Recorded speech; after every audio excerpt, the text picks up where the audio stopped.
welcome back to the Deep Dive. Today we are setting out on what I think is a really crucial mission to get to the bottom of what it genuinely takes to acquire deep, transferable skill and, well, maybe even wisdom.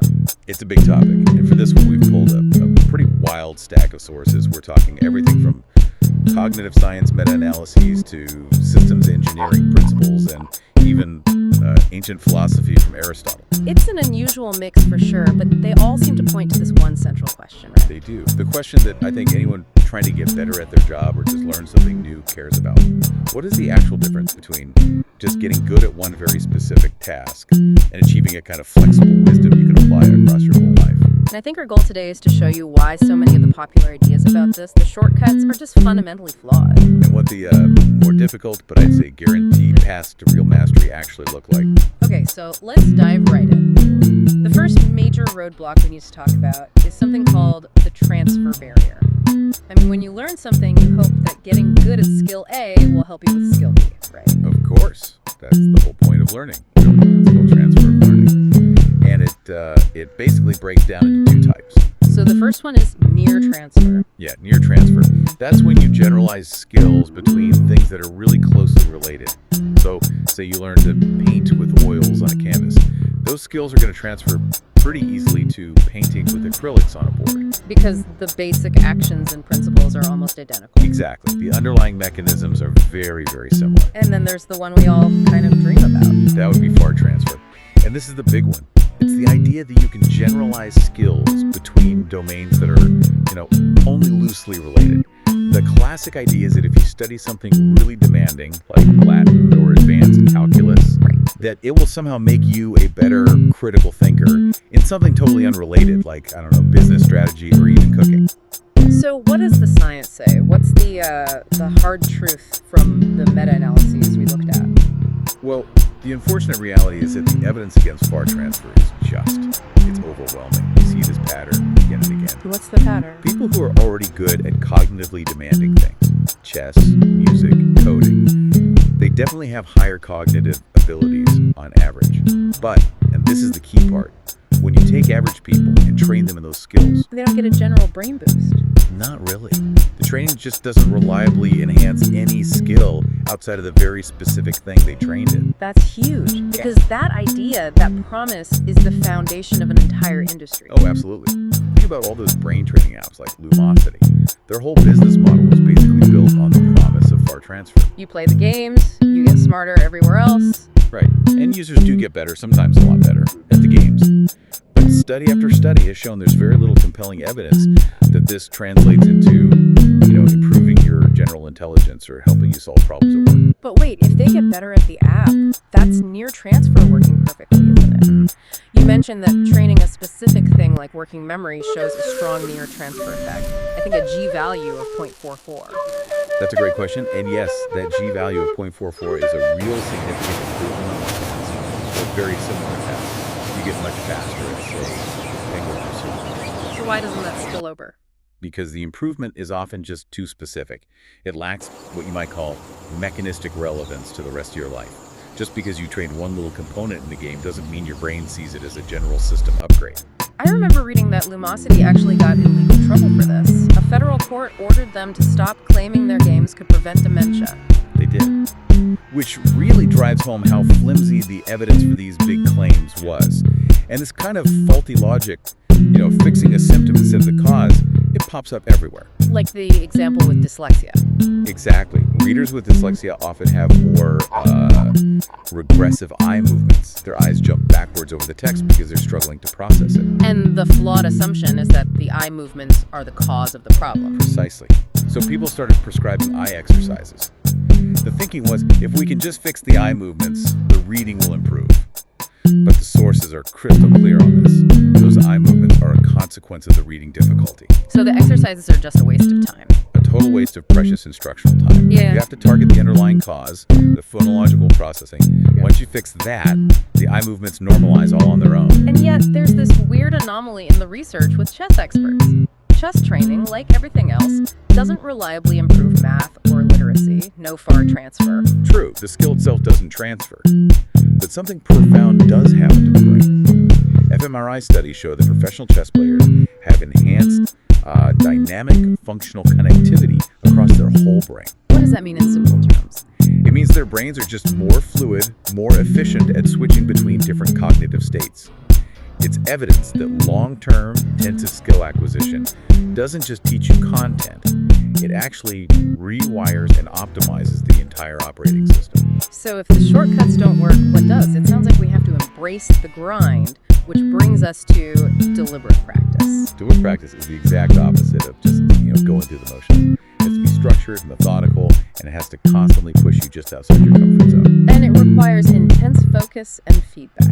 Intense focus, yes, and constant informative feedback.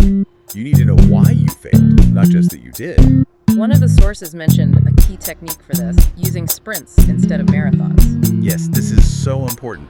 The classic mistake is to block out 2 hours for practice, but then you subconsciously lower the intensity just so you can make it through the whole time. You're optimizing for duration, not learning.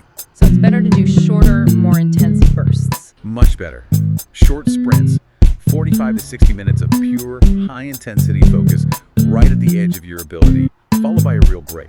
That's where the growth happens. What's fascinating is that there is one area where far transfer does seem to happen, though, and that's with action video games, AVGs. Right, AVGs are a strange and powerful exception. In a way, they're a perfect form of deliberate practice. They force you into sustained high-speed attention, rapid decision-making, constant feedback. And the players get better at things that aren't in the games at all. They do. They show better attentional control.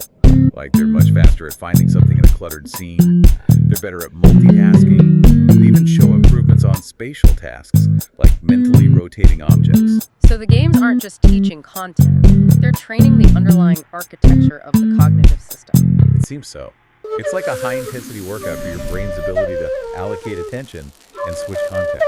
You know, that idea of training the underlying structure sounds a lot like what engineers do with the process we call functional decomposition. That's a perfect parallel. Functional decomposition it's the bedrock of good systems engineering. You take a huge, complex goal, like building a self-driving car, and you systematically break it down into smaller, solvable subproblems. Can you give us a simple example? Let's say designing a comfortable car seat. Sure. Driver comfort is the main requirement, but that's way too vague to design from, so you have to decompose it. Comfort breaks down into pressure distribution, temperature regulation, vibration dampening, adjustability, and so on. Right. Each of those subfunctions can then be solved with a specific technical solution. It's how you get from an abstract goal, like comfort, to a concrete, measurable result. So it seems like real mastery, whether you're an engineer or a gamer, requires you to map out that causal structure, to break the problem down into its real component parts. And that actually leads us perfectly into our next section, which challenges the whole idea that this complex thinking machine lives only inside our skulls.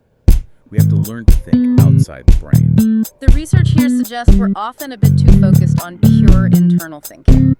We should be using what the sources call extraneural resources. Our bodies, our physical space, other people. How does the body itself get involved in, high-level cognition? Well, the body can act like an external modeling tool. A great example is gesture. Your hand movements can actually represent an emerging idea before you can put it into words. Like with those college students who are learning about stereoisomers. Exactly. Stereoisomers are these chemical compounds that have the same formula but different 3D shapes. They're incredibly hard to visualize in your head. I can imagine. Researchers found that when students used what they call gesture-speech mismatches, so saying one thing, but their hands are unconsciously modeling the correct spatial arrangement, that mismatch actually predicted they were ready to learn the concept. So their body already figured it out. Their body was signaling, hey, I'm ready to restructure this idea, even if their conscious verbal brain hadn't caught up yet. It's amazing. So learning is an embodied thing. What about the actual environment we're in? It matters hugely. Yeah. Spending time in nature, for instance, can literally restore your focus. It's called attention restoration theory. Natural environments often have these complex but predictable fractal patterns. And that predictability is good for the brain. It gives the brain a rest. It provides what researchers call perceptual fluency. It's a break from the chaos of a city street. And the results are They're quantifiable. I remember the study, an hour-long walk. An hour-long walk through an arboretum resulted in a 20% higher score on a working memory test compared to walking on a busy urban street. It's like hitting a reset button for your cognitive system. Okay, so our bodies and our environments matter. What about other people? Our sources got into the complexity of using specialist judgments. We're social animals, but we're also, well, a bit lazy. When we're faced with competing expert opinions, say from two different data scientists, most of us don't engage in deep thinking about their reasoning. We just use shortcuts. We use simple heuristics. Who has better credentials? Who sounds more confident? We rarely do the hard work of truly integrating complex advice from other minds. And this brings us to the final, and I think most important part of our deep dive, connecting all this technical mechanistic knowledge to the idea of achieving practical wisdom. Exactly. If functional decomposition is the how you build something or master a skill, then Aristotle's concept of phronesis, or practical wisdom, is the when, where, and why about deploying that skill ethically and effectively. Let's make that concrete. How can a failure in that technical engineering style decomposition lead directly to an ethical failure? Well, if you fail to fully decompose a system, you haven't mapped all the components, and that includes the human ones. Let's say you design a production line, where efficiency depends on a worker doing stressful, repetitive tasks without any breaks or variation. You've optimized the machine, but not the person. You functionally decomposed the machine, but you've completely ignored the human system. You haven't accounted for essential human subfunctions like fatigue or psychological well-being. That technical failure leads directly to burnout, to exploitation. It becomes an ethical failure. That puts that retirement study we looked at into a much clearer light. They were looking at eudaimonia, which is basically happiness from your career, and they connected moral conduct to these functional pieces. They did. They found that doing the right thing at work wasn't some abstract ideal. It was driven by tangible things. Your technical competence, the psychological contract with your employer, and your relationships. It connects the hard skills and the ethical framework. And there was that one quote from a retiree that just summed it all up. He was talking about what he called social justice wisdom. It was characterized by empathy, by valuing everyone in the system. And he said, the guy pushing the broom is no different. Everyone has value. There's nothing worse than people treating people differently because they were at a different level. That's powerful. It's a realization that every single functional component in a system, human or not, is essential for its success. Which brings us right back to Aristotle. He said practical wisdom, phronesis, is necessary to be truly good because it's all about choosing correctly what ought to be done. And what's the key difference he saw between just understanding something and actually having wisdom? Understanding just judges. It could look at what someone else says or does and analyze it. It knows how the fan works. But practical wisdom issues commands. It decides what ought to be done. It's about applying that deep technical knowledge toward a moral end. It's about knowing where to focus our energy. Exactly. Aristotle says we only deliberate about things we can actually change through our own efforts. We don't waste energy on things governed by chance. Wisdom is knowing where to apply your detailed analysis. And that quest for a good explanation, whether it's technical or ethical, is so complex. Sometimes it requires more detail, sometimes more generality. We see that in science all the time. A molecular explanation in chemistry is often considered complete, even though we know quantum mechanics is, a more fundamental layer of reality. So wisdom is knowing when you've decomposed the problem far enough. Precisely. It's knowing which details are the most relevant for the task at hand. Okay, so let's try to synthesize this whole deep dive. We started by seeing that shortcuts, like brain training games, really only give you near transfer. You get better at the game. Right. And that true, deep transferable skill requires that disciplined, deliberate practice, those high-intensity sprints of focused effort. Then we learned that our thinking isn't just happening in our heads.